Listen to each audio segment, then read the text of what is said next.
K24 news.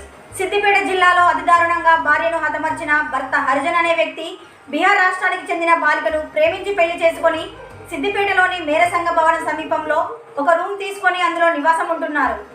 తాగి వచ్చే ప్రతినిత్యం భార్యను హింసించేవాడని ఫిబ్రవరి 14వ తేదీ రాత్రి బాగా తాగి వచ్చి తన భార్యతో రోజులాగే గొడవపడి కోపంలో హత్య చేసి ఏం చేయాలో తెలియక అక్కడే ఉన్న మేరసంగ భవనం యొక్క సంపులో పడేసి మూతపెట్టి సిద్దిపేట నుండి బీహార్ రాష్ట్రానికి పారిపోయాడని అనుమానాస్పద మృతిగా కేసు నమోదు చేసుకొని సిద్దిపేట 2 టౌన్ పోలీసులు ఎలాంటి క్లూస్ లేకుండా చాకచక్యంగా టెక్నాలజీ ఉపయోగించి కేసును నమోదు చేయించి నిందితుడిని పట్టుకున్నారు. 2 టౌన్ ఇన్స్పెక్టర్ ఉపేందర్ను సిబ్బందిని సిద్దిపేట ఏసీబీ మధు అభినందించి త్వరలో రివార్డు అందజేస్తామని తెలిపారు.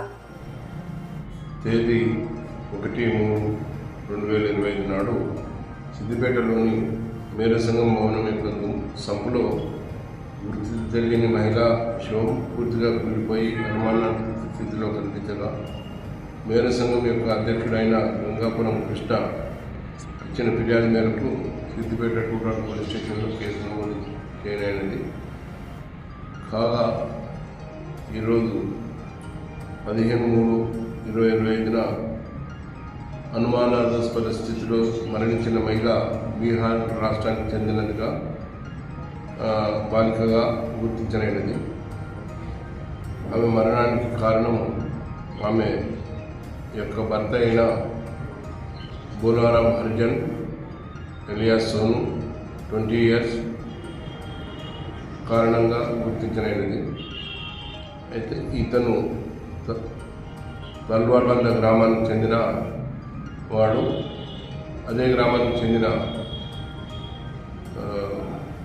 అదే రాష్ట్రానికి చెందిన మైనర్ బాలికను ప్రేమ వివాహం చేసుకొని ఆమె తల్లిదండ్రులకు తెలియకుండా బీహార్ రాష్ట్రం నుండి సిద్దిపేటకు తీసుకొచ్చి సిద్దిపేటలోని డక్కల్ కాలనీలో వారిద్దరూ మేరసంగం భవనానికి దగ్గరలో ఉన్న ఒక రూమ్ను కిరాయికి తీసుకొని కాపురం పెట్టినారు. అయితే బోలోరాం హరిజన్కు మద్యం మరియు ఇతర చెడు అలవాట్లు ఉన్నాయి. రోజు తాగి వచ్చి ప్రతినిత్యం అమ్మాయిని బాగా హింసించి కొట్టేవాడు. అదేవిధంగా ఫిబ్రవరి 14వ తారీఖులో కూడా బాగా రాత్రి బాగా తాగి వచ్చి ఆమెను బాగా కొట్టి తలను గోడకేసి ముద్దగా ఆమె చనిపోయినది. ఏం చేయాలో తెలియక దగ్గరలో ఉన్న మేరసంగానికి చెందిన భవనం యొక్క సంపులో పడేసి మూత పెట్టేసేసి పారిపోయినాడు.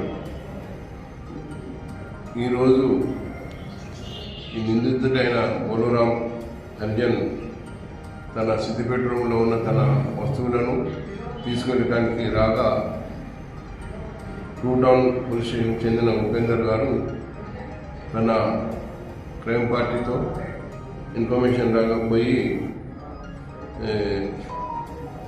అతన్ని అరెస్ట్ చేయడం జరిగింది. ఇందులో చాకచక్యంగా వ్యవహరించి పట్టుకున్న సుధాకర్ రెడ్డి, కనకరాజు, ప్రశాంత్లను అభినందించినది.